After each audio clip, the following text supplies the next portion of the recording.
challenge today is to do a 15-minute investigation. You have to move around. You can't just sit in one spot. There will be no electricity, so no light.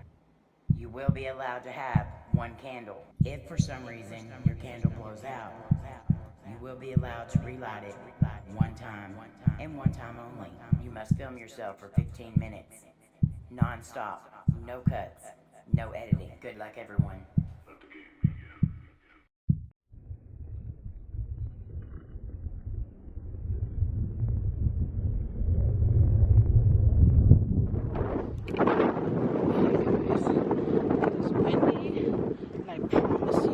Dang candle isn't gonna last. But we are at the historic Yuma Territorial Prison Cemetery.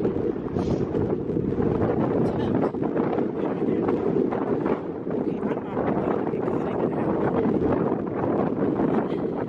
I'm not gonna be able to see much, but I'll try.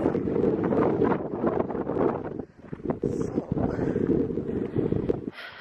the cemetery, which I'm walking the path of, has, I'm going to put the statistics up on the video, but there was, I believe, 114 deaths in the prison. A few of them were claimed, and the rest, 111, are buried here. So, as you can see, it's not totally dark here, and there's not a lot I can do about that. And I apologize, it is windy. Of course it's windy, because I'm trying to do my challenge, so it's windy. Okay.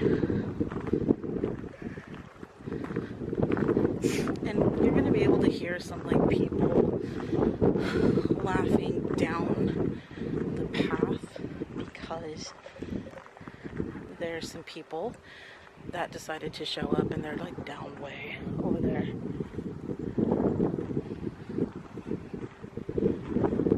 But I am alone in the cemetery, so it counts, right? Yesterday, I tried for Griffith Park. That didn't happen because of people, and I refuse to be defeated. So, investigation-wise, we're probably not going to hear anything, because normally here, it's not this windy. It's like usually still. And tonight, of course, it is going to be windy because Jen wants to do her alone challenge. So here we are. I'm going to probably put at the beginning of this some B-roll.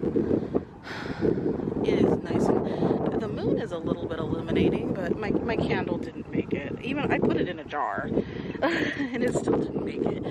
So 15 minutes in a, so say like there's little bouts of light, that's enough to kind of illuminate me, but like that back there, that's the prison. So up the hillside, but over here is dark and creepy, and I'm surrounded by dead people. And they don't have any headstones, you guys, because people have stolen them. The last headstone, the museum took and put it in the museum, and I believe that's for the last person that died, and he didn't even die in the prison, he died on the way to the prison, jumping a train, trying to escape. And like I said, I am sorry for the wind, and I know it's going to interfere with the quality of the video, but not much I can do about that. So, I can it's like, it's all rock. This sucks. I wish that the camera could pick up more, and I wish that my candle didn't blow out within 13 seconds of this video, but it did. Not much I can do about that. And you can kind of hear the people this way. Now, like when I first got here, I tried doing the challenge, and the ranger had come out, and he was just closing the gates, and he wasn't like telling us to leave or anything, but closing the gates for the prison area. And so I was just like, all right, I'll wait till he's done, and then I'll go over there, because it's literally like the parking lots up the hill.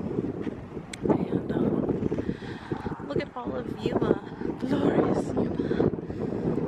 But we're gonna stand in this, walk around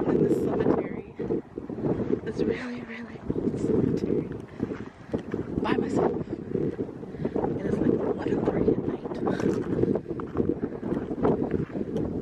Looking for spirits. If there's any spirits here, shout out to Amy from What the Paranormal, because she challenged me to do this. I wish you guys could see more. I should come during the day and show you guys like how interesting the cemetery is for the prisoners. It's very interesting. A little pathway takes you to it, and most of the graves are just like rock formations anymore, like little rock mounds and things like that.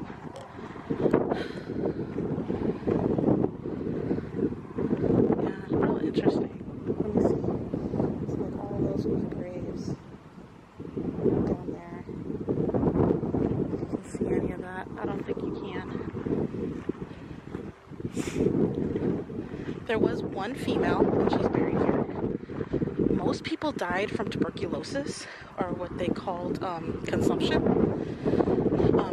Why they called it consumption, I don't know. But it was either tuberculosis or like typhoid fever, or just they showed up in bad condition. So a lot of prisoners were on their way to their grave, I guess, upon arrival. And because this prison was so harsh condition, and it gets really, really hot in Yuma, Arizona in the summer and stuff like that. So, I mean, imagine 120 degree heat and you're in a rock cave facing the sun, just like blistering. That would be insane, right? And that's kind of what happened here. Then I believe they used it as a high school at one point. And that's why they call them the Yuma Criminals. Because of the Yuma Territorial Prison. Their mascot for the high school is the Yuma Criminals. What else do I know about this? I grew up about an hour away from Yuma. So I used to come to the Yuma Territorial Prison. We would drive up here and like have picnics and stuff. Like, how crazy is that to have picnics at a prison, an old prison.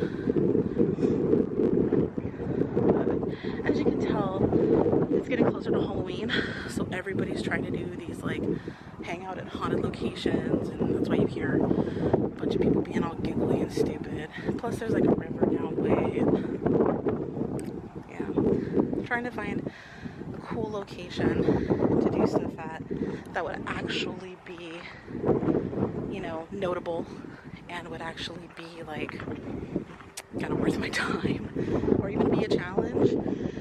But I'm walking around here in the dark.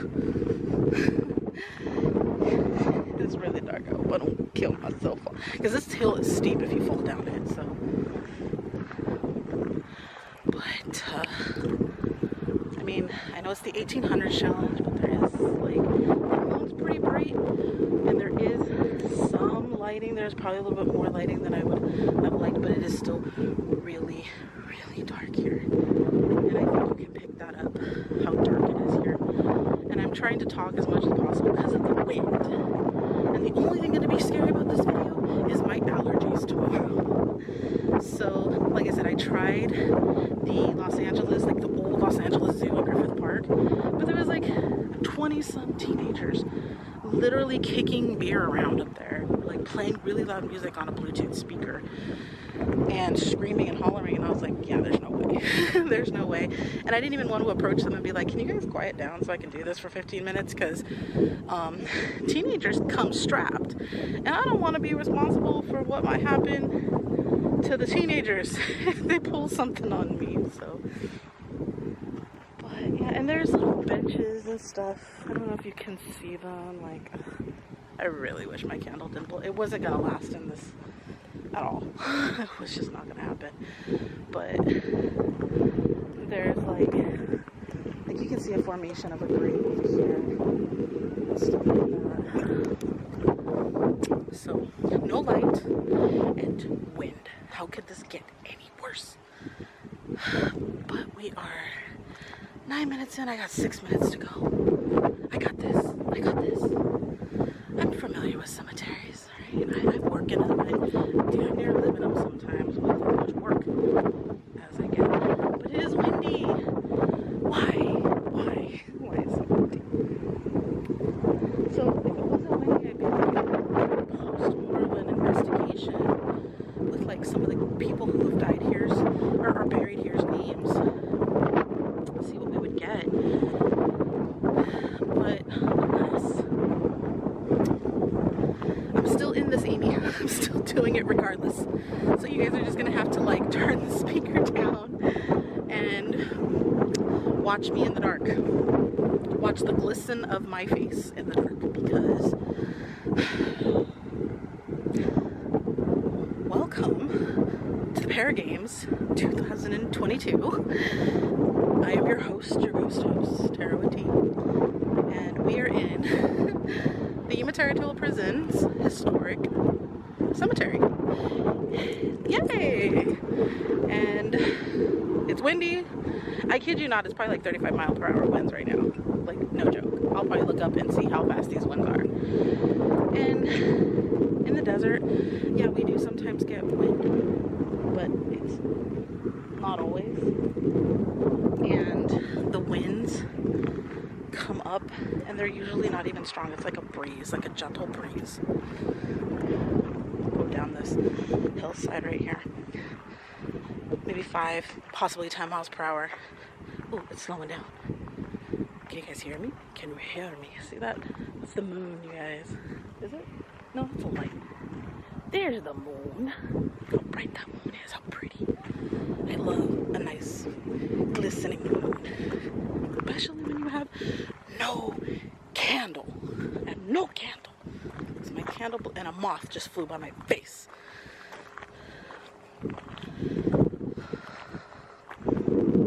What a joy. What a joy. So how the heck y'all doing? How'd you spend your Labor Day? Mine? We went to Julian, California and had apple cider donuts for Fluffy's birthday. And then yesterday we were in LA and he did his challenge at the Wave Cave.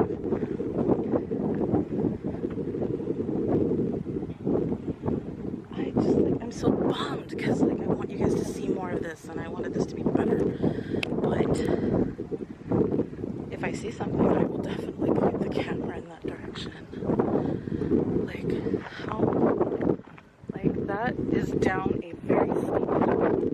And it's like, I mean, I can't control that lighting, right? So do I get disqualified because the building down there, the caretaker's building, has a light on, which usually isn't on? It disqualifies me. Let me know. I'll redo this at another cemetery.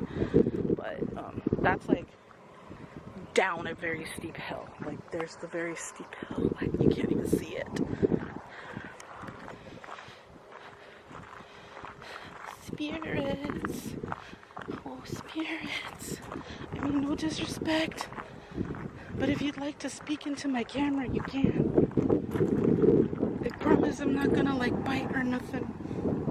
So please don't bite or push me, because I hear you guys like to do that and be tricksters sometimes. There's more of the cemetery down there. I probably would have been better off doing it down there too, but we're up the hill. I can see the cemetery, like more of it down the hill.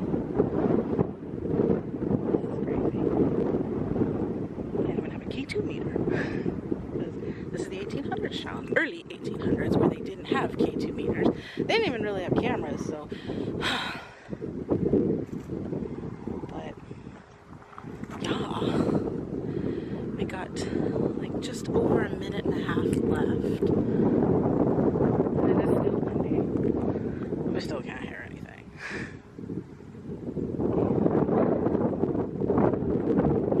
Like, I know some of the cells from the Yuma Territorial Prison went down to the Gila jail in Globe, Arizona, where Fluff and I go a lot for investigations. Because for whatever reason, the spirits in that jail really like me for some reason. Even the caretaker, Molly, she has been like, your spirits have been asking about you. Because I guess Jenny came up on somebody's meter or something like that. And And she's like, they asked, and she's like, could have been Jenny with like Fluffy and Jenny. And I was like, okay. And the reason she calls those, like, especially at the depot, I was able to contact a spirit of a child. He's a younger person, dare I say kid, but he was shot and killed in front of the jail. And he came to me, and he had never come to anyone else to Molly's knowledge before that. So that's why she calls him my spirit. Which is interesting. They have like a little monument to him in front of the depot. And she's like, it's surreal that you connected with that. And I was like, yeah, I didn't anticipate that at all. I'm facing the moon, so I'm glistening again.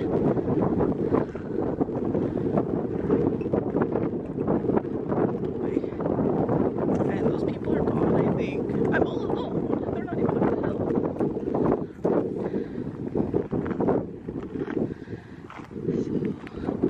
They're walking up the hill. Like, they're about 500 feet away. I don't think they'll come along. But, okay, that is actually the 15-minute challenge. I didn't even realize that we've actually gone over.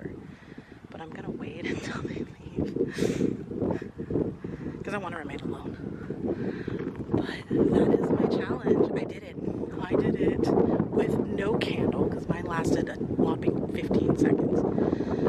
I lit it inside the car thinking that would help, and I went and decided that, like, we had these little jar lanterns at the not so Dollar Tree, and that did not keep the candle lit. It did not work in this wind. So, but I want to say thank you, Amy, from What the Paranormal. Huge shout out to her, and for hosting this year's games and coming up with all of the challenges and everything. And I also want to wish her a super duper happy birthday.